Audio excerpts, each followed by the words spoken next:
Big games, big bets, better drinks. You're listening to Happy Hour Playbook, your guide to the winning side of sports and lifestyle. I'm Chris, and we're officially on air. Let's see what's on the slate today. All right. Welcome to the Happy Hour Playbook, episode 6. I'm Chris. I'm co-host Wes. This is episode 6. Oh, yeah. Going to get into a couple different things. First, we're going to recap the World Baseball Classic, talk about the finals, how it went down. The big one is the March Madness that's going on right now. And then we're also going to talk about, we both went on spring break trips. I went on to one, and then Wes went on to his spring break trip. We're going to talk a little bit about that. But our first segment we're going to get into is called the Happy Hour Pour, and we're going to go ahead and get started with our drink here, Forty Creek. Yeah, grabbed a little 40 Creek. I think you can see this pretty much anywhere, any local bar.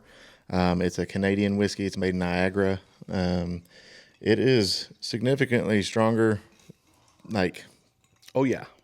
sweetness than the ones that we've been doing lately. I guess it's a blended whiskey, so somehow when they make it, they split up. I guess it's the whiskey. They do one in rye, one with corn, and one with barley, and then they blend them together, and that's what brings this bottle to us today.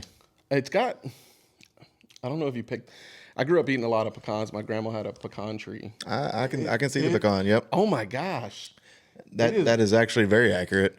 It's got a very pecan like ending. Like it doesn't taste bad. It tastes really, really good. No, it's not bad at all. It's just a little bit more blunt than the other ones that we've done lately that were quite a bit more smoother. Oh yeah, it kicks you in the mouth when you first get it, but it's very smooth at the end. For the price point, it's $20. So I mean, that's kind of what you're dealing with. This is probably more something that's used to mix drinks than it is to drink straight. But it tastes really good. It has a good I think that lingering pecan. That pecan is very accurate. I don't see it anywhere on the description or anything, but it tastes a lot like pecan. It's really, really good, that aftertaste. It kind of just I was tasting it. I can smell it now that you said it. It's like I think of like a pecan pie. Yeah. It's exactly kind of that. Pecan pie. Hey, those are good as hell too. But anyways, you can find this pretty much anywhere for about $20. I think a lot of places use it for mixing drinks because it's so cheap. So, I'd have that in the rotation. Not terrible. Not terrible. Yeah, I'd definitely put that as a playoff worthy because I think I could see that in an old fashioned or if you just have a bunch of people over and you want to mix it with some stuff. It tastes really, really good. Yeah, it's not bad now that I've had a few sips of it. It's definitely smoothed out quite a bit, but like that first one was like, oh, yeah, I don't know what I got into there for a second. Then I was trying to figure out that flavor, and then you mentioned the pecan. It's like that makes perfect sense now. Oh yeah. So we're gonna get into our first segment, which it's crazy. I was out of town, so I didn't get to actually watch the game. But wow, Venezuela had a tough road. Yeah, they had the worst road to the playoffs. To get to there, and they beat Italy, they beat Japan, they beat us, and then they beat the U.S. But to get there, in that last pitch, I watched the highlights of the game, and I was like, wow, that'd be a good game to be at to watch. But for Venezuela to come out, it was tied 2-2. Then, for the longest time, it was 2-0. I mean, our pitcher came out, McLean. He did much better than he did in that first round that he had against Italy. He pitched well. I mean, he kept them in the game. Yeah. Then our bullpen was pretty solid up until so in the 8th inning it was 2-0. Bryce Harper. Yeah. So our roster, we hadn't hit the ball hard or anything. We hadn't done anything right offensively the entire game, which is crazy with our offense. Oh yeah. When you see the names, but they were cold, and then.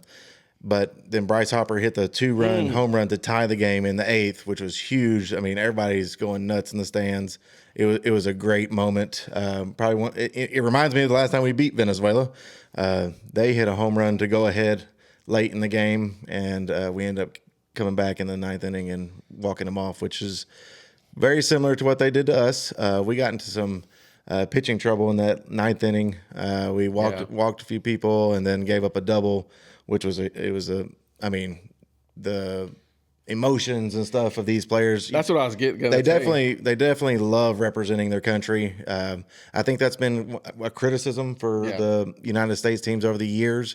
They haven't really they don't exceed that emotion that these other, the pride, the country, Central American countries do. And, I thought we have kind of improved on that quite a bit. We've had more of our big name players come out and play.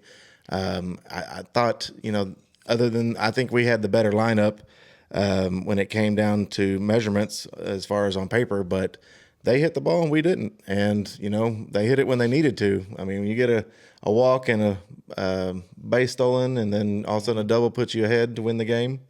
And then the reliever, he's one strike away from winning a title for his country, and he's crying before he even throws the pitch. It's pretty moving. I thought it was a great game. I like a tight baseball game. I don't like it being a blowout either way. Especially for finals. I think it was great to see that. But, I wish we'd have been a little bit more pressure on them other than just the last inning of finally getting some runs. But it was great. It was awesome. Venezuela deserved it. They've got a great lineup, too. You're talking about what's his name? Acuna. You're talking about William Contreras, Salvador Perez, who's been a long time veteran. Luis Arez, I'm probably not pronouncing that right, but he's the guy that's been winning basically the batting title the last couple of years. He doesn't hit much more than singles, but he hits the ball. And Michael Garcia, he's the one that took home the MVP. Yep. I think he batted over 350 and had 10 plus hits. 385, average 10 hits. And their pitching staff was solid. They didn't make mistakes, and if they did, we missed them. And I think too, when you watch these games and you see like a late dry, when U.S. came in the 8th and it's pushing, push like back. that definitely sometimes will affect the other team in a sense where it's like, well, either I'm going to try to rush and make mistakes, or the pitching staff gets in there and they give up a couple of runs more. But to watch them stay consistent, pitching staff come in, close out the game, it was good. Like I said, I didn't watch the full game. I watched the highlights, but it was a great game. It was great. Ronald Acuna, he's an MVP candidate whenever he's healthy. So Venezuela had some players. Jackson Churio is one of the new young stars that's coming up in the MLB right now. If you have any of his cards, I'd like to buy them from you. He's great. He's making deals. They have a lot of talent. And they made the right moves, and it is one of those things. It worked out for them. All right, now we're gonna get into this madness, which is crazy. A lot's changed. So much fun. A lot's changed in a short amount of time, a couple of days. So we'll start with the first 32 because those were kind of the games that kind of started everything. You got to start at the 64. Well, yeah, we can do the 64. Because I was nervous on Thursday. Man, I've been building up these Duke Blue Devils for weeks, and it was close. That game was very, very close. It was way closer than it even shows. Yep. And it was crazy because you look at it and down 13 points to the number 16. Yep, Siena. And then Boozer. No idea where they're from. Yeah, and Boozer came in, ended up putting up 22 points, 13 rebounds. I think he had one block shot. And I think he had a couple of assists, 2 or 3 assists. I can't remember off the top of my head. He is a superstar. He's going to be a top 5 pick in the draft. He did what he had to do. But it's one of those moments. It was just crazy. So, and another little thing that's not talked about, and most people don't even know about, that Siena team, their starting 5 played the entire game. They did not have a substitution until the 30-second mark in the second half when a guy fouled out. That was the only time that they substituted the entire game. Yeah, it was. So those guys played their butts They showed the statistics, and it was crazy how no subs in the versus Duke. I think at the time when they showed the statistic, it was like 12 or 13 at the time. But to just all out play the whole game, being that close, it was crazy. 6 points, and it was neck and neck until the end. And the real people that report on these things, they were saying Siena never looked overmatched. They never looked scared. They never looked tired. He's like, they brought their A game, and man, they almost pulled off a historic upset. That would have been Duke did rebound. They played TCU in the second round of 32. Yep. Put a pretty good beating on them by 23 points. TCU was pretty close in the first half, but once it got into the second half, Duke pulled away and it was over. Yeah, then they had the other game, which was interesting. Florida, Prairie View A&M. I mean, they didn't play anybody, but to look at the score, 114-55. That's for the defending champs. That's a pretty good statement for the opening round. I bet their line was probably 40 points, anyways. You think? I have to look that up. You have to look that up. But I remember betting on North Carolina that year. They went undefeated with Tyler Hansborough. They were playing somebody in the first round. The line was 35, 40 points. And I was like, I haven't heard that name in a while. Dude, we're old. We're old. I think another good one to talk about while you're looking that up is High Point. Yes. High Point. We talked about them a couple of weeks ago. I forgot what the it was plus 35,000, 55,000, 200,000 or something. It was something ridiculous, but they pulled it off, man. And I didn't bet on them. That would have been a good one. I didn't pick them. That would have been a big pick. Yeah. I picked them. But 1 point, 83-82. I think the kid Chase Johnson, man, if you give him any space, he is shooting the ball and he will make it most times, more than not. And I mean, he led part of the comeback. He's not their leading scorer, but man, that kid can shoot. And he made one from the logo that was 10 feet behind the line. Just stood up and shot the jump shot. I did see that. It wasn't a dagger because it was a comeback part at that point. Yeah. But then they got the I don't know if it was a steal or a rebound late in the game, and he got the layup. That's his first 2-point field goal made all year, and that was to go ahead of Wisconsin, and they end up pulling it out, which is crazy because Wisconsin's been pretty decent this year. I mean, the Big Ten is very tough, and they were heavily favored, and man, it's fun to see that stuff happen. I wish I would have went with our gut from a few years ago, to really bet on them, but. I know I talked about Friday, this one.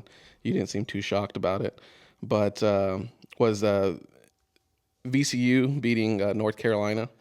I wasn't shocked. I'm not shocked, but I didn't. For some reason, I didn't go with VCU. I went with UNC. I don't know. They haven't had a great end of the season, and I felt like I should have probably went with VCU on that one. VCU is kind of one of those notorious tournament teams that comes in and plays really hard every year.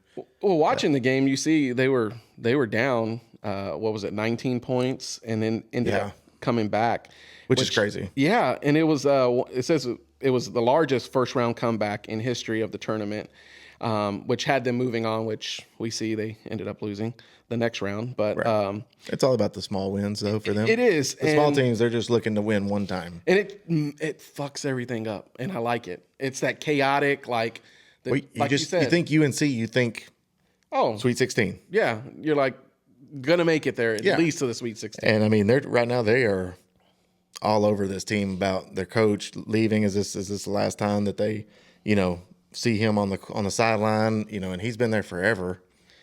Since Roy Williams retired. Williams. Yeah, I haven't heard that name in a while, too. Stay tuned. We're still old.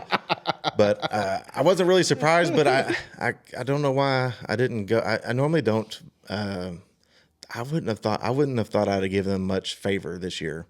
So I'm not sure why I didn't bet on VCU. But, yeah, I mean, I think the comeback part is awesome. College basketball, especially tournament time, is all about runs. So, obviously, they went on Who's hot? They went on a historic run, and then their defense, basically, from what I can see, is they just kind of adjusted to the pick and roll scheme that UNC was using, and stopped them from using it anymore, and held them without scoring for over 7 minutes, and that's what enabled them to come back. And then their pace of play was just crucial to keeping the game, going and keeping them involved. Yeah, and it's crazy because even here in the notes when you put. The Heel Jr., 34 points, 7 3-pointers. From the bench. It's crazy, man. He was hot. Seven threes, man. I mean, that's a lot. What was that school, the small school that came out of California, had looked like a 35-year-old man playing on their team, just some old white dude, and he was just lighting it up. He had I forget, they had a big first round or 2 rounds of upsets. This was recent. Yeah. I can't remember his name, but he was just hot. I mean, you come in hot, you're going to do well. Oh, yeah. You got to have that confidence. You just have that. And I'm not a professional basketball player by any means, but I'm very surprised. Yeah. But you watch these people that get hot and it's just the shots are going down, and you're just like, this dude's unstoppable. ridiculous. Like at the beginning of the NBA season, Gordon, what's his name? Denver, Aaron Gordon, was hot.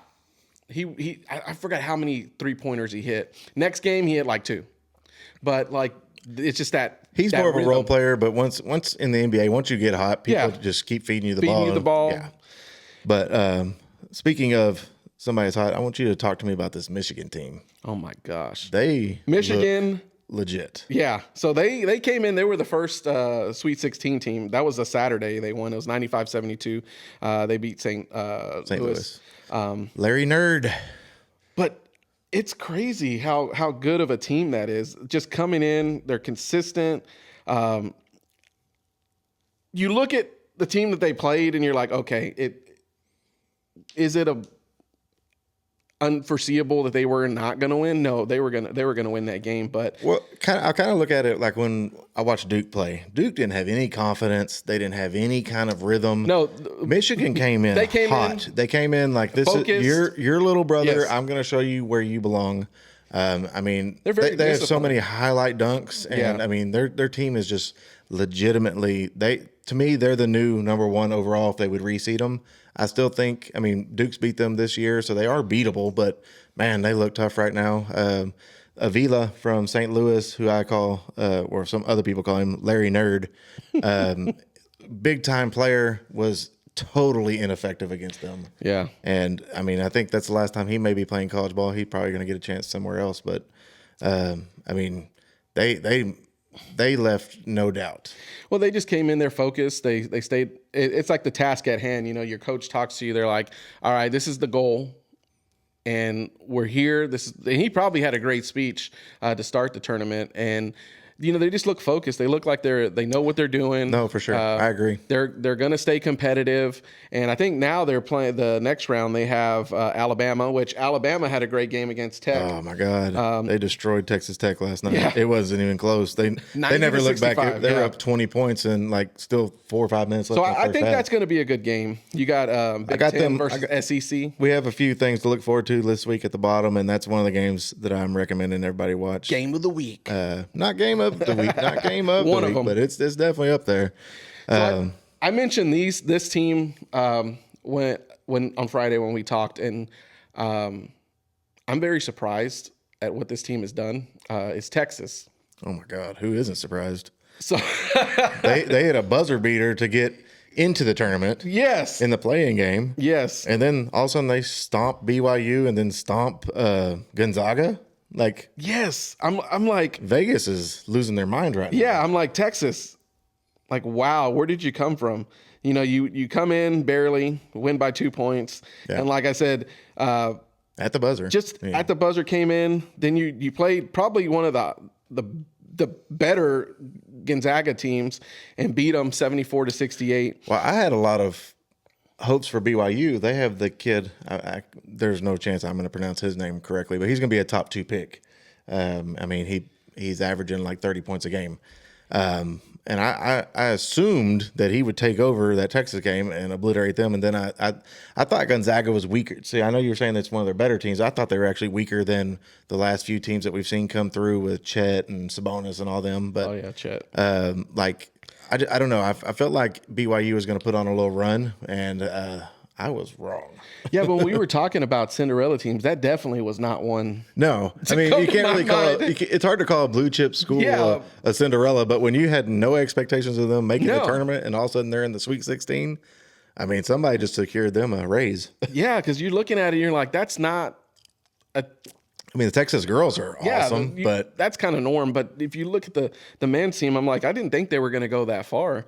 But they did good. I'm like, those are some tough teams to beat. Yeah. You got BYU and then to knock out Gonzaga, which is one of the top basketball teams. So yeah, basketball is all they do pretty much. And then our other Texas teams. A&M had I picked A&M to win that first round. I knew they were going to be a tough team. I mean, they got absolutely destroyed against Houston in the second round. Houston is good, man. Yeah, Houston's very good. But I mean, I thought A&M played very good during the year against kind of above average teams. So I had picked them to exceed the first round, which they did. So I was happy with that. I mean, I think I think that was as far as they could go. I mean, when you were in Houston's bracket, I mean, It's tough. you start getting further into this tournament, and these are all great teams.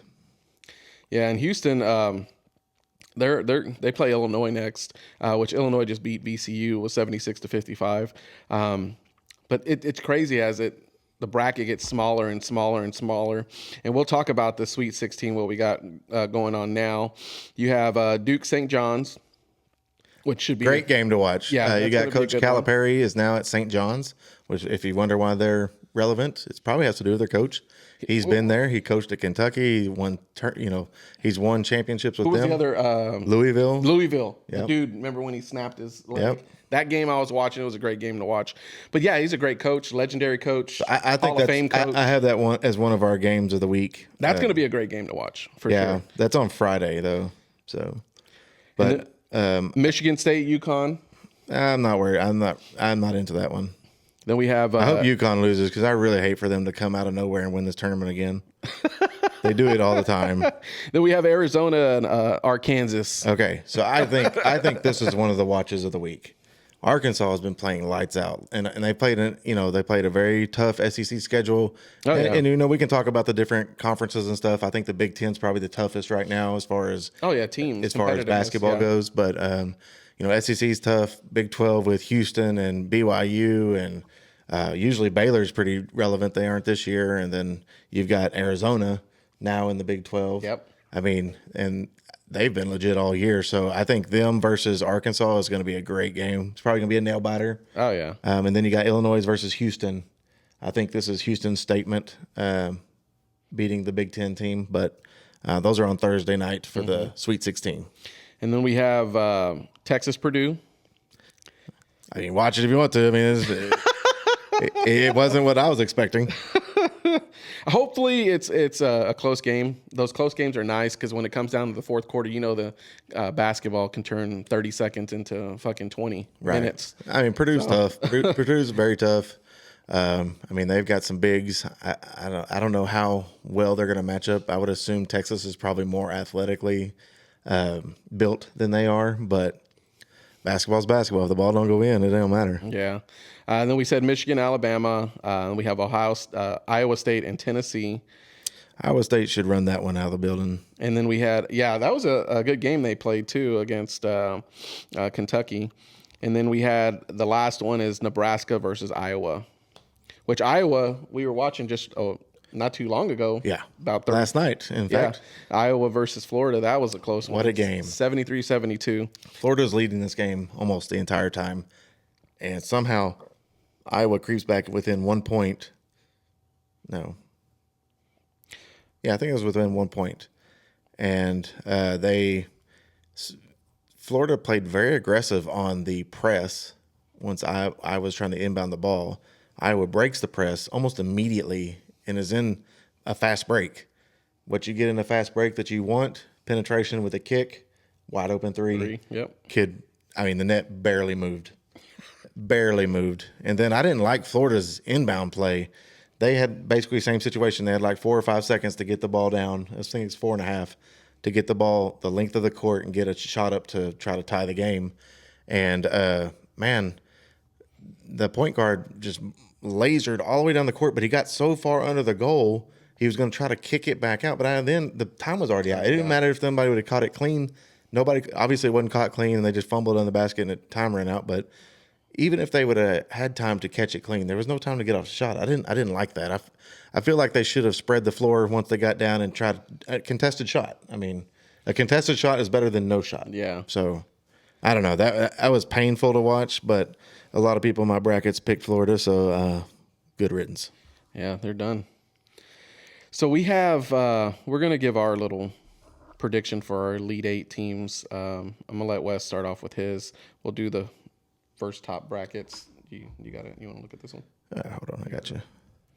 Yeah, let me look at that. Yeah. All right, I got Duke, obviously, Homer, and then I'm gonna go Michigan State. Tom Izzo is a magician, so I'm assuming that Duke's gonna be seeing Michigan State in the Elite Eight. And then I'm going to go Arkansas over Arizona, which I don't think that's who I picked in my bracket, but Arkansas is playing good right now. So I like them. Purdue's going to beat Texas. And then Michigan's going to pulverize Alabama. I would like to say that it's going to be close, but Alabama has been playing above what they should be playing. They're missing their star player who got arrested right before the tournament. They do have another star who's very good, but I think Michigan eliminates them here. Iowa State, I think, beats Tennessee pretty handily.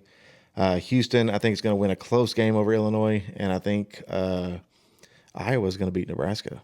Oh, that'll be a good one. I don't know if it's going to be a good one, but that's who I'm picking. Nebraska this year is the first time they've ever won a tournament game, so they have 2 wins now in their lifetime as a basketball powerhouse. All right. Let's see if this is going to be some controversy here. So Duke, St. John's. I know I picked Duke, but I'm going to go St. John's, Michigan State. You want to put money on it? We probably could. Okay. I just think once you get rattled a little bit, it's good coaching makes a big difference. And I think going up against a team like St. John's, I think we'll see how it goes. Like I said, I think it's going to be a good game. I got Arizona, and I'm going to throw this one out there and say Texas wins. Then I'm going to get Michigan, Iowa State, and then I'll do, let's say Houston and Iowa. I'm telling you, Iowa's got a pretty decent team. Yeah, they look good. They played Florida, tooth and nail the whole time, and Florida's not a bad team. Like we talked about them, they're defending champs, but we talked about them being, sleeper because they were, ranked high all year, number 5, I think, number 5 or number 4 all year. So I watched that game where they played Prairie View A&M, and it was crazy how everyone on the bench is. It's not, and I kind of get upset when I see this. It's like, dude, it's the first round. Like, I know you're excited. Everyone's scoring. Everyone's high-fiving. But it's like, it's the first round you were expected to win. Yes. Let's focus, not saying look ahead, never look ahead on a team. But, like, you were expected to win, and you pretty much pulverized them. So I'm like, let's chill out. Everybody stay focused and get ready for the next team, which... Daddy, chill. which shows... that close game that they played right there with Florida in Iowa, and Iowa ended up coming beating them right at the end. So it's basketball, so anything can happen. Whoever shots fall is who's going to win. It doesn't matter how many people go to your school. It doesn't matter, how many championships you've had in the past. Mm-hmm. Ultimately, it comes down to who makes the shots. Yeah, every year is different. You have that lineage. You see these teams like North Carolina. You have Gonzaga. You have St. Mary. You see these basketball teams, they're, you constantly hear in the tournament being great with the lineage that they have, but it doesn't matter. Every year the tournament happens, and I do like the format of the tournament. It puts you up against teams you normally wouldn't play, and for your team to come out that's no one knows or is a Cinderella team or a sleeper team to come out and just perform like they did, these teams did, and it looks really cool. So I do have 2 points. One point being is NIL going to make the Cinderella go away? There's a big discussion about that. I did see a story on that. Yeah, there's a big discussion right now if the field is becoming level. Well, it's more level, I think, at the blue blood level. I think. Oh, it's more because level. Everyone's moving around. There's more money flowing, but I don't know how they do the NIL money. Like, how is that determined? Do they have a budget, or is it just the alumni? Or some schools have a budget. Some schools have a printing press. Yeah, Texas and Texas A&M have a printing press. So I don't see how that. BYU probably doesn't, but then they got this player that's going to be a number 1, number 2 overall pick to come play for them. They paid for him, and that's what made them relevant this year. Otherwise, they haven't really had much relevancy in the past years. Yeah, I don't know. I think you're still going to have your high points. I still think you're going to have. You have to. It makes it interesting. VCU's not paying players, millions of dollars. No. Some of these schools, I think you're going to still see them. Siena, I kind of wish they'd have won the game just so we could see how far they could go. But yeah. I'm glad they didn't, because that would have screwed up all my brackets. But my second point that I want to talk about is, damn it, I forgot it.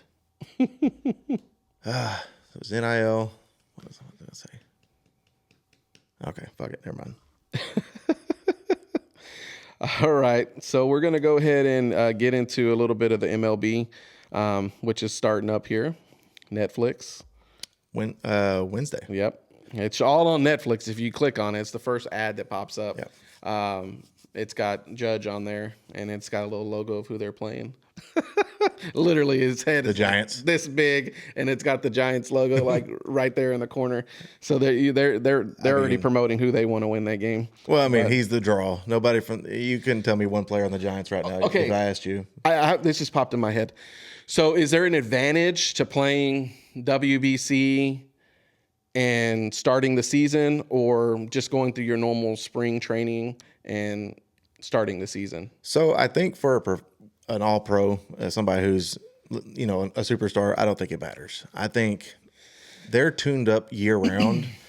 And a lot of times, especially if you watch pitching and spring training and stuff, a lot of times they're not trying to win the spring training game. They're trying to work on one thing. I want to locate my fastball down and in on left-handed pitchers or batters, or I want to bury my curveball in the dirt whenever I want to.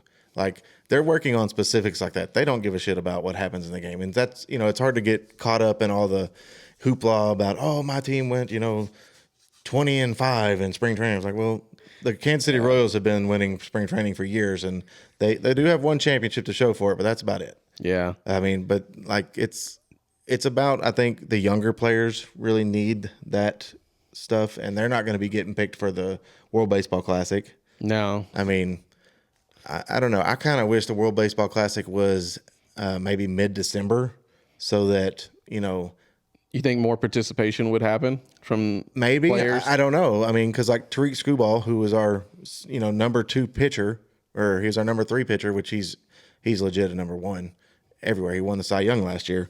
He left the team because he was worried about if he pitched another game, he wouldn't be ready for opening day.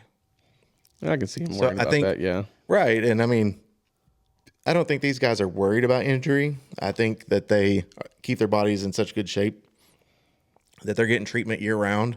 They're throwing year round. I mean, so it's more about. I don't think it's a big deal for the pros. I think it's a big deal for the younger guys, which, I mean, they're not getting picked for the World Baseball Classic anyways. But Yeah. The more exposure they get in spring training, the more likely they get to take the next step in their careers. Yeah. I guess since those vacancies are open, you have the big name players playing in that WBC.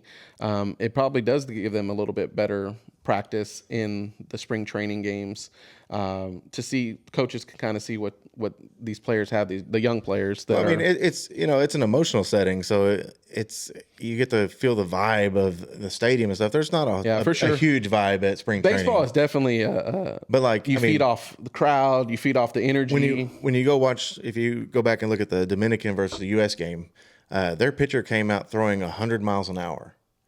He doesn't throw 100 miles an hour, but he was amped up because of the situation and what it was. And I mean, he was unhittable for about 2 or 3 innings. But I mean, it's different. I think everybody has a different mindset too. Aaron Judge, I don't think he's going to be hurt by playing in it or not playing in it. No. Somebody who's just taking that step into the pros, Roman Anthony, probably going to struggle a little bit. I mean, they always say pitchers have the upper hand early in the year because their arms are fresh and the batter's eye isn't adjusted yet. Because, I mean, these guys are throwing 100 miles. You're right, because later as the season goes on, they get kind of the matchups. You'll see it evens out a little bit. So I don't know if the World Baseball Classic does anything to any of that, but I remember my point for the NCAA. I don't think it matters, is what I'm going to say. Okay. My other point that I forgot about earlier is the NCAA tournament is the best structure for the college football playoff. You have your teams selected. You select your best 10 teams, top 10 teams get in. Yep. However they figure it out, whether it's championship, whatever. Conference championships or whatnot. And then you grant 2 FBS teams. Whoever, okay, your George Masons, your whatever you want, because that's who made it this year. Yeah. And they play 2 bubble teams, okay, to get in. I like that idea. So it's the play-in game that the NCAA tournament uses, but we're going to use it for football. So it's a 2 play-in game situation. You're granting 2 teams that are not Power 5. So you don't have an opportunity. the Notre Dame fans complaining. Well, I mean, Notre Dame would have to smash them in the play-in game. They would have to play. I like that because Texas or Vanderbilt would have to smash that team in the playoff game. I mean, and then they get to play. So they have to play an extra game, which is going to be harder. So only 2 bubble teams versus 2. I don't want to say 2 FBS, bubble but teams, just 2 bubble teams versus the group of whatever. Yeah, whatever they call them. Smaller conference championship, the ones that are barely getting. But that's been I've actually said this a couple of years ago. That's what they should be doing, because it eliminates that. Oh, Notre Dame is not going to play in a bowl game this year because they got duped. You know, Notre Dame, you get to play this team, and if you win, you get to keep going. Yeah, I mean, I think that's a great idea. that encourages, not only it still gives the lower schools, smaller schools, an opportunity to be in it, but it also gives the bubble teams who are in question an ability to silence the question. No, I think it's a good idea, because then there's no question. If you lost, you come in a Notre Dame and you lose to a James, Madison. Yeah. It kind of gives you we weren't that good. We weren't as good as we thought we were. Right. Or like Texas or Vanderbilt, who were all on the bubble this year. I mean, that gives you an idea of. I think that's a great idea. That's what they should do. I don't know why they would. Well, it gives. And then I would do away with bye rounds. Everybody plays. Yeah. Number 1 plays number 12. Number 2 plays number 11. So that would basically take place of. Actually, you could probably, for those 2 games, give a week for everyone that's already made it, like their bye week. Right. And then those 2 teams, it's 4 I didn't think about that, but yeah. Those 4 teams play each other. And they just don't get a week off. They don't get a week off if they move on to the next round. Right. No, I think that's exactly right. So your bye week is the week of the playing games. Yeah. And then, obviously number 1 and number 2 are probably not going to know who they're playing, but they have an idea because they have 4 teams to choose from, yeah. And that gives them plenty of time to work up that stuff, because they can work up all the teams the week before, and then when they're decided, they can work up the team the rest of the time. No. I think that's what it should be done. NCAA, you can go and take that. You heard it here first. You heard it here first. We're going to first. If y'all actually do go with that, you're going to get sued. So I got the matchup for the first game, which is New York versus the Giants. Logan Webb won 2 games for us in the World Baseball Classic. He's a good pitcher. Sinker baller. He's wanting you to hit into bad situations. Max Fried is tough lefty. He's gonna have just typical left-handed nasty spin. So it should be a good game. The lineup is the difference, in my opinion. I mean, you couldn't name any of these players. No. I'm looking. I'm like, Arez just won the championship with Venezuela, but I mean, he's their number 2 hitter, but he's a singles guy. Yeah. Besides the pitcher, I think. Yeah. There's not much. Matt Chapman. He's a veteran. He's a good player, but he's not what he was. Then on the other side, you got Cody Bellinger coming off of like 30 home runs. A young, really good shortstop, Caballero. Jazz Chisholm. He's a veteran. Yep. Going to be really good. I don't know their catcher. Paul Goldschmidt's going to be really good. Grisham's good in the outfield. Judge obviously is who he is. And then they're going to be all right. I think it's going to be a good game to watch. I think Yankees are going to make a little bit of splash this year. I bet they start off hot, and then I bet they are buying at the trade deadline and add something crazy like some superstar. They'll figure out some money somehow. Trust me. And then we have Thursday's games, which Thursday we come out. Be good. Yeah, Texas at Philadelphia. That's who I'm going to be watching. We need to ask off for that game. So I think it's going to be 3:15 our time. I know have it posted at Eastern time, which is 4:15, but that'll be just in time to be able to watch that. That'd be a good game to watch. But yeah, I'm excited, man. Baseball's back. Dude, I love it. It's fun. A lot of people don't like baseball. If you go watch it now with that new clock, it's so much faster. It's great. It cuts out all the bullshit. And if you've never been to a baseball game, I would highly recommend going with your family. It is a family atmosphere. The fans are good. Go to the minor league games. I was just telling my wife I don't yesterday. know. There ain't no covering. It's hot as hell when they play. Well, I know, but you got to go at different times. But night game or something. Yeah. Our minor league team is very fun to watch. It's very. I mean, we got front row tickets for the Rough Riders, like $15. And I mean, the girls, my kids, they were all crazy, having fun. They play lots of games during the innings, and then after the game, they got to run the bases and stuff. I mean, it's pretty cool. Yeah, I think having, especially Dallas, we have a lot of good minor league and even professional sports. It's a big metroplex. We got a lot more than the hockey. other cities. There's minor teams. You've got your semi-pro. You've got soccer. You got indoor soccer. You've got the who's the MLS team for soccer? Shit, my mind went blank. FC Dallas. FC Dallas. Yeah. They got a nice renovated stadium over there in Frisco now. Rough Riders. That's a fun game to go to too, but it's also not covered. And the only time I went was in the middle of summer, and it was hot. Texas is hot, man. But you know what? I've always talked about people. We go vacation different places, and I go and I'm like, man, it's so nice. I would love to live here. And then they're like, oh, well, our winters are this, or we have horrible, mudslides, and it rains a lot. I'm good. I'm good with the heat. I'm used to it. I'm like, you grown up here your whole life. It kind of, you get used to the temperatures. I'm like, when to be outside and when not to be outside. Right. I mean, I think it's kind of like somebody that lives up north knows, how to deal with the cold weather and the snow. Oh yeah, the snow. I don't know about that, man. All right, now we're going to move into our next segment, which will be our spring break trip, which was planned for me specifically. I planned this last year, about 6 months ago.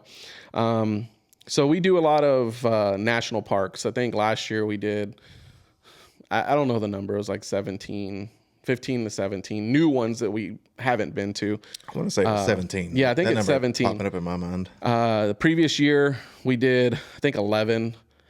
We did the lower southern, southwestern national parks, and this past time we did northwestern. It's just something we started. We did an RV trip with my parents and my wife's, my mother-in-law. They had never been to these national parks. Growing up, you go on PBS, watch all these shows. It's like the Black Wolf in Yellowstone National Park. And you see all these people out of their cars, taking pictures and doing all that. And I wanted to do something for them. And this is during COVID, which a lot of people got into, was actually being more outdoorsy and doing stuff like that.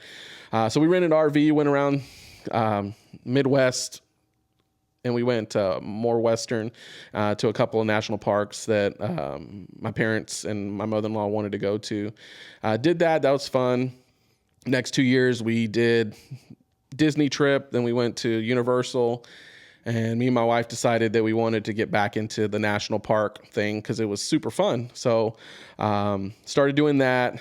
Every park we went to, they asked my kids, where'd you go? How many, where are you from? They're like, oh, we're from Texas. Oh, have you been to any of the parks in your state? Which there's two. There's the Guadalupe Mountain National Park and Big Bend. And we're like, no. So we came back from our trip last year. We were gone for 3 weeks and came back over 8,000 miles we drove. Came back, and that was a request per my son, was like, can we go to Big Bend for spring break? And I was like, well, let me look in it.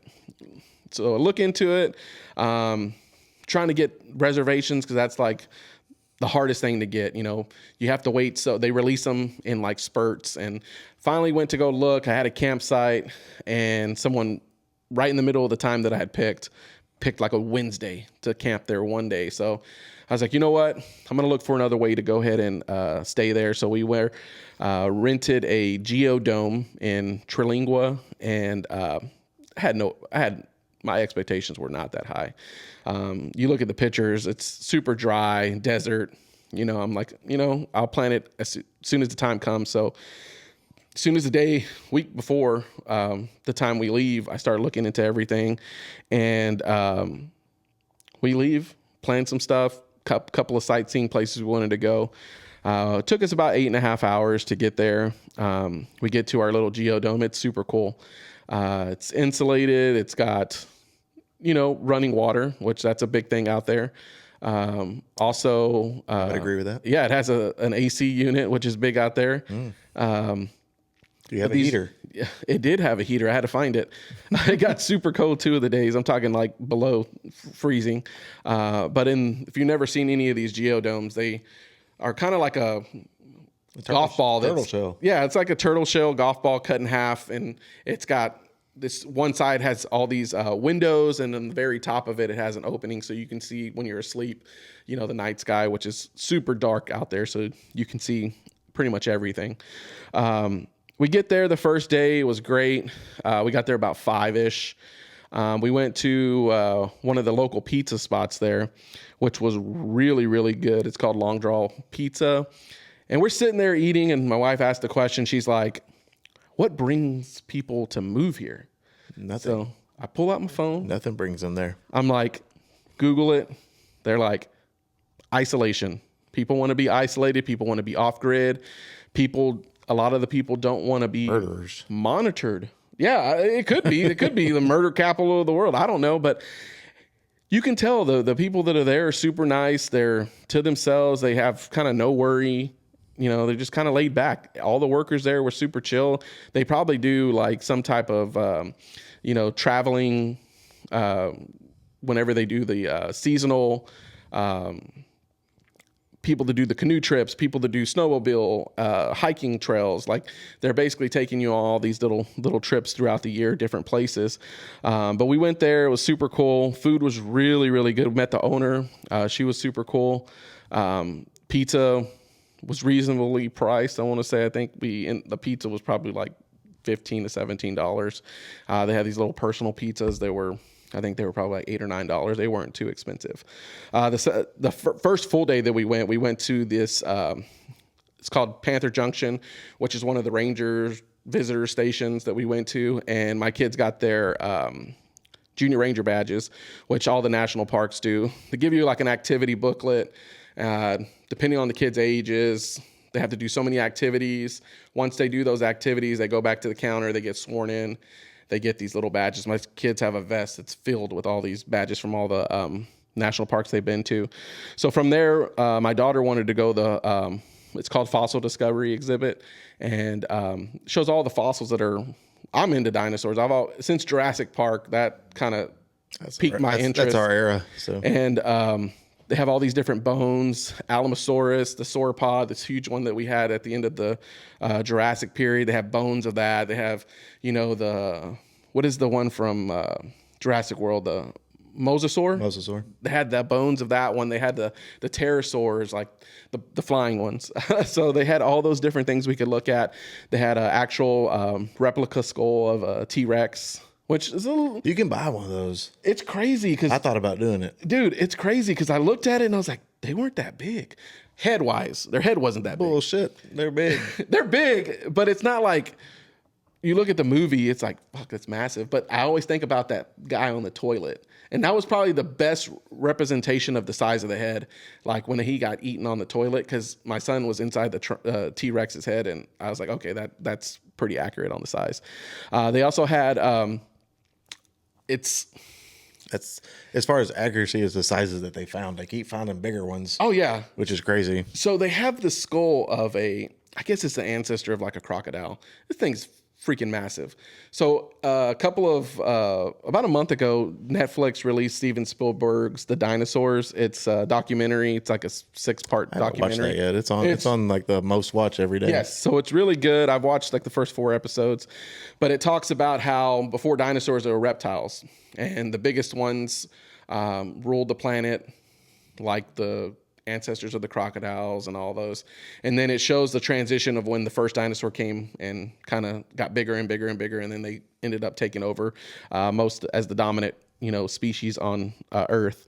But that was really good. We went there, and then we went to this trail, which was a hot springs trail, and it's a popular destination. So what we ended up having to do was park about half a mile away and hike to the actual start of the trailhead. Once we got there, we went the opposite direction. We went against the crowd and went the back way, and ended up right in the Rio Grande, which was super cool. My kids got in there. There's a bunch of people. They had like picnic tables and stuff out there. But they enjoyed that time. And by the time it took us to hike back to the car, my kids' clothes were already dry. That's how hot it was outside. And then after that, we went down this trail. There's like 4 trails. They're like old mining trails. They're for your vehicles. One was called Old Ore Road. It was about 26, almost 27 miles. And it took us probably, I think it says 2 to 4 hours to get down that road. It took me probably 2.5 hours. I was going a little bit faster. But man, you're talking about drop-offs, 2-foot drop-offs. You're talking about falling off like a ledge. Like it was super. It was this video my wife posted, and my son was like, this Bronco's going to be effed up at the end of this. And it was fun. We had some pinstriping on the car. But it was all fun and games. We're doing that. You know, my kids like doing stuff like that, just kind of going off the beaten path. Then day 2, we got woke up and we went back to. It's called a trail. It's called Mule Ears, and that's on the way to the Santa Elena Canyon, which is, I think it's north of Chihuahua, Mexico. And it's super cool, beautiful greenery. You have the Rio Grande running through there. We hiked up there. We saw all the foliage, and then you had the invasive species that have these giant canes that are like 8 foot tall. We hiked up there, which was super nice. My kids liked it. And we also went, when we finished hiking, you know, we were tired. So we went to this restaurant there. It was called Vanga, which is weird. It's this huge restaurant from the outside. It looks like it's almost just a concrete building. And it's got outdoor seating, all this. You walk in and it looked like a bookstore. Like it had seating and it had just a massive inventory of like hiking gear and hats and things you can buy. And then it had a little small area that looked like the Starbucks counter. You can buy drinks and stuff and bring it up to the counter. And we ordered some food, which I think my wife and my daughter had paninis. My son had a burger, and I had a burrito, which was really good. And then from there, day 3, we went to Chisos Basin, which is about 6,500 in elevation. So it was pretty high. Had like a forest. When we got back to the Window View Trail, we hiked that, and the guy's like, "Did y'all see any deer?" I'm like, "No," but they have black bear signs, mountain lion signs, because all those animals can pretty much live in that higher elevation because there's more trees. You saw some Aldad though, right? Oh yeah, man, that thing it blended in. We were in the Santa Elena Canyon, and they're like, "Oh, did y'all see that up there?" And you know, I had to get my phone out and zoom in. It was a light brown colored fur, so it kind of blended in with that rock really, really well. But yeah, we saw a couple of. I saw some. Was it javelina? Is that what it's called? Javelina. The little pigs. I saw a donkey just randomly on the side of the road. Road runners. Saw a bunch of birds, different species. One of the visitor center we went to has a book of all the birds that you could see. We saw that. Was it Aldad? Is that what you said it was called? Yeah. Saw that stuff. My kids. We went back to the Panther Junction to get some more badges for hiking these 2 particular trails that we did. So they got 2 additional badges for doing that trail, those 2 trails. And then this is the end of our last full day. We ended up eating at this food truck. It's called El Gordo food truck, which was really good. I ended up getting a burger. I think my son got a burger, and my wife had some tacos, and then my daughter had a grilled cheese, which was really good. It's kind of right outside of the entrance of Terlingua. It's right there. It was very packed. A lot of people there. Which is weird. All the main places to eat in Terlingua are closed on Tuesdays. I don't know. Everywhere was closed except that food truck. But the food was good. Had a good time there. Definitely going to go back. Probably not in the summertime, but definitely a place I want to go back to. My kids had a blast. My wife had a blast. I had a blast. I want to call it the hidden gem of Texas because it's got a little bit of everything: desert, forest. You got your beachy, sandy, silty riverways.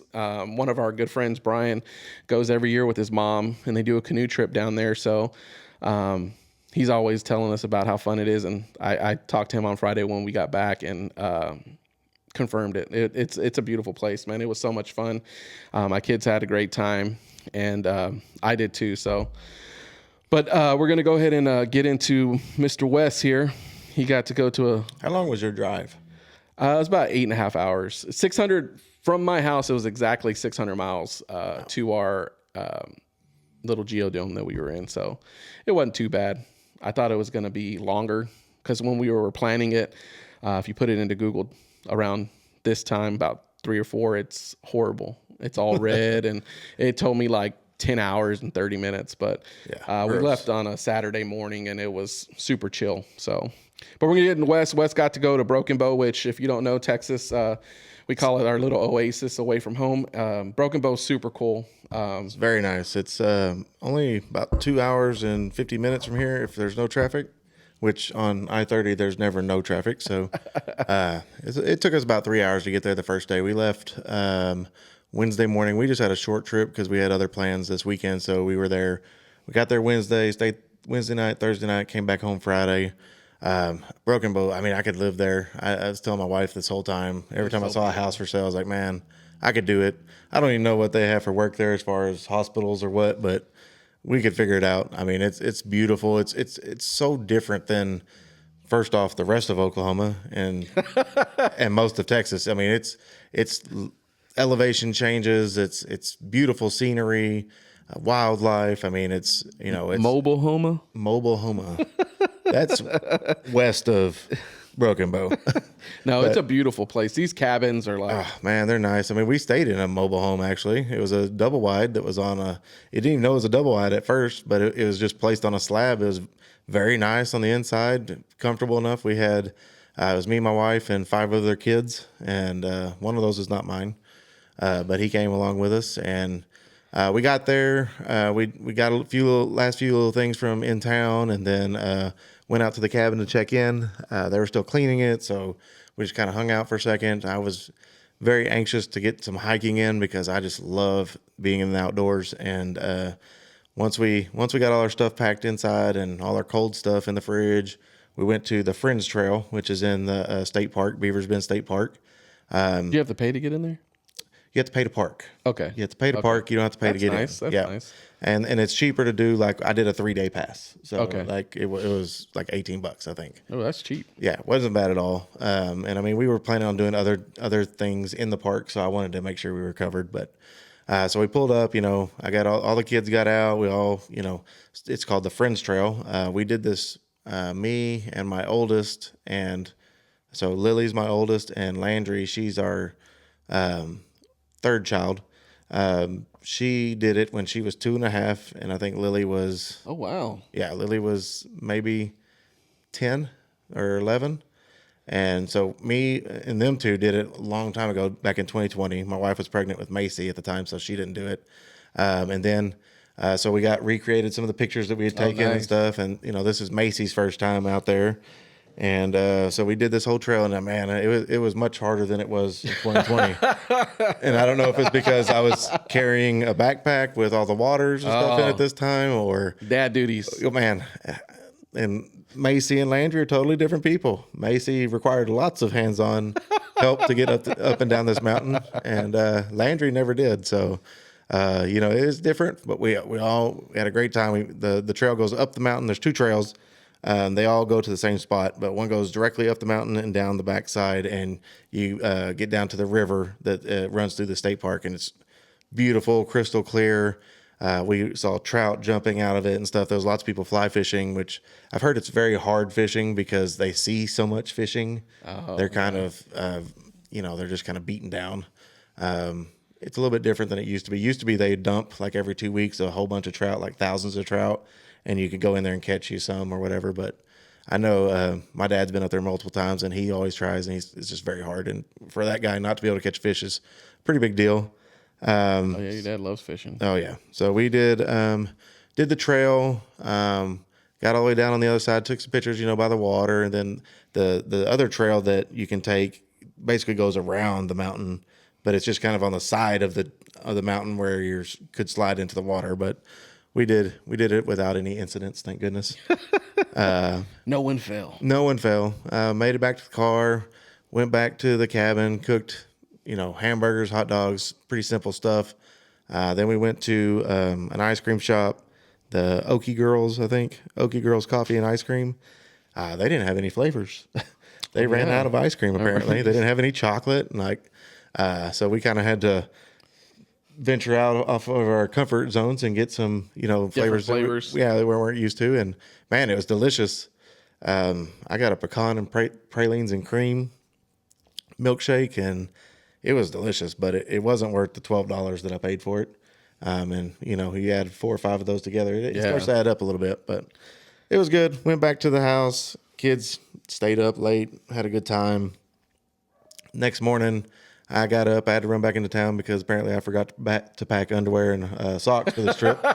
So I had to run into town and get that, I guess. Thank God there was a town. Commando. Yeah, no, I wasn't about to be chafing all over that place. So went and did that. I got back. I was back by like 8:30, I think, and still not a soul moving in that house. Everybody's sleeping good. So I just sat on the porch, and man, it was crisp and cool, and man, just being up in the elevation is just so much nicer. And I think somebody finally woke up about noon. I should have went.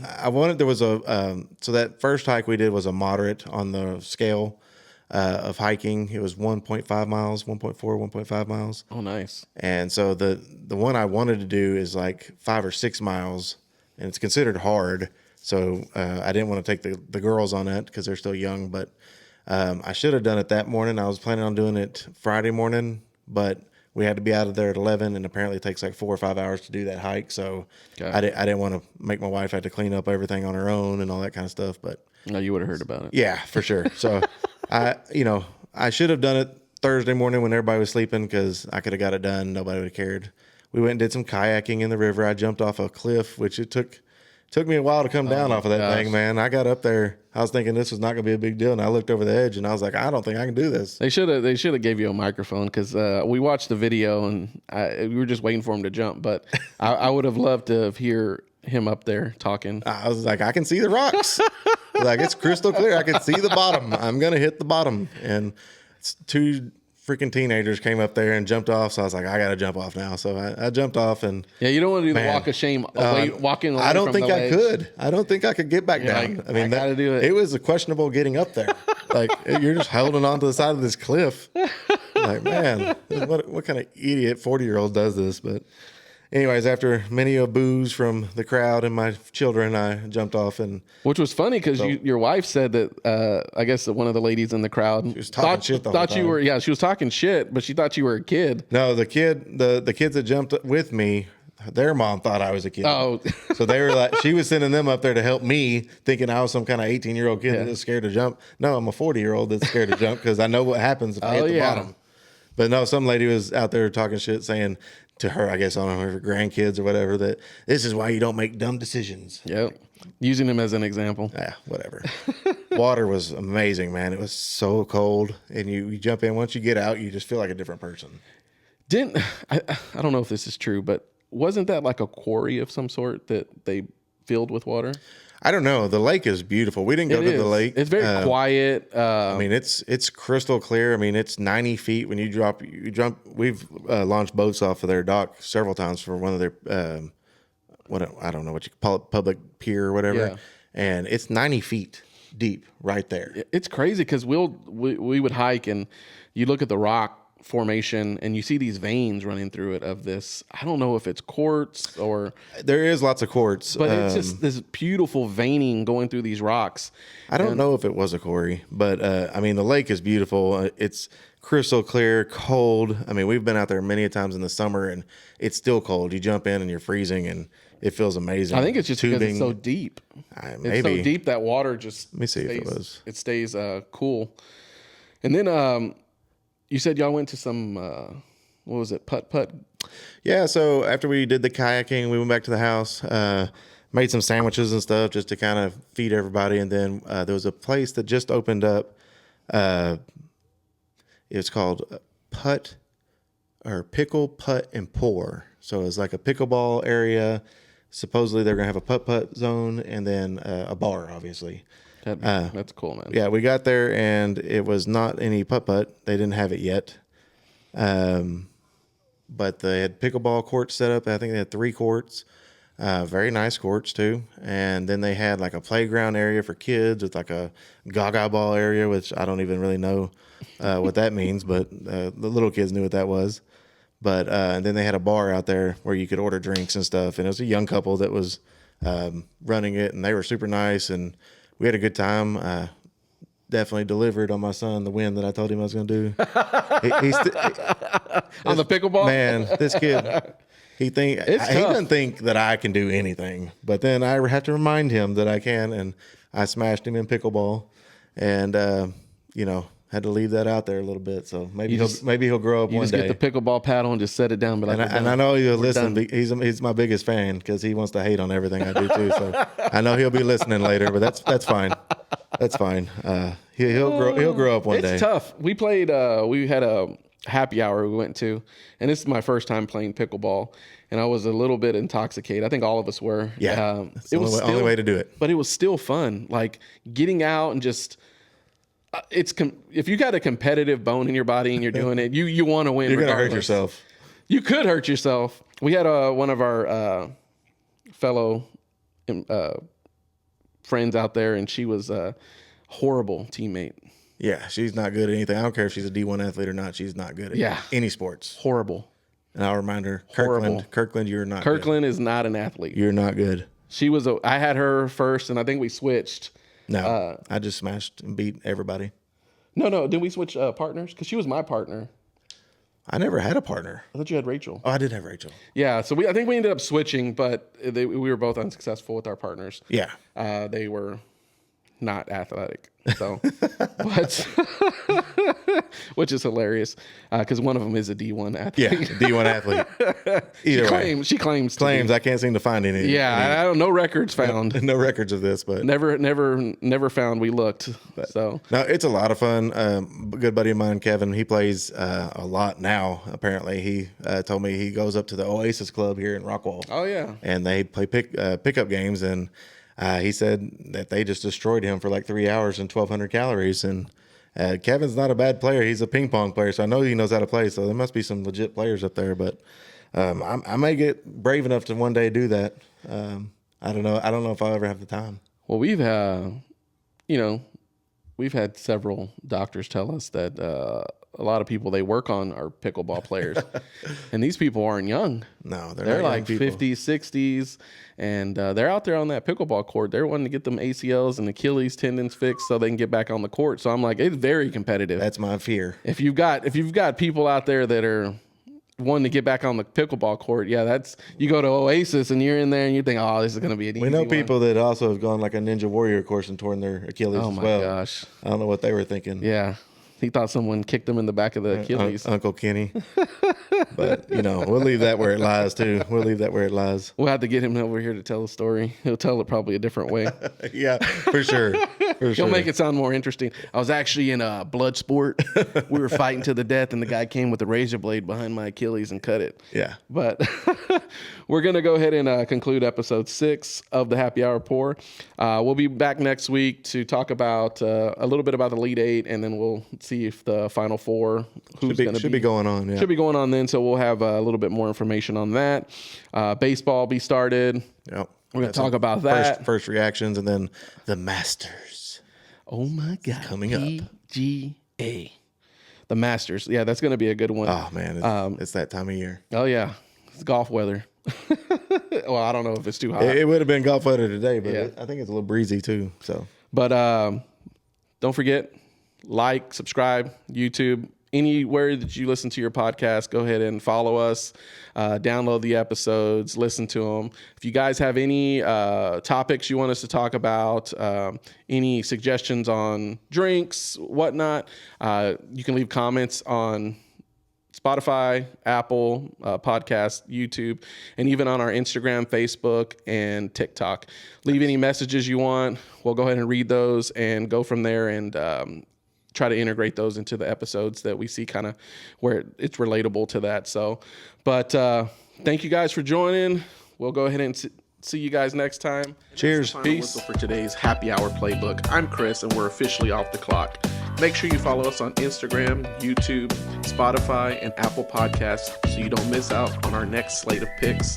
Stay sharp, stay hydrated, and we'll see you at the next kickoff.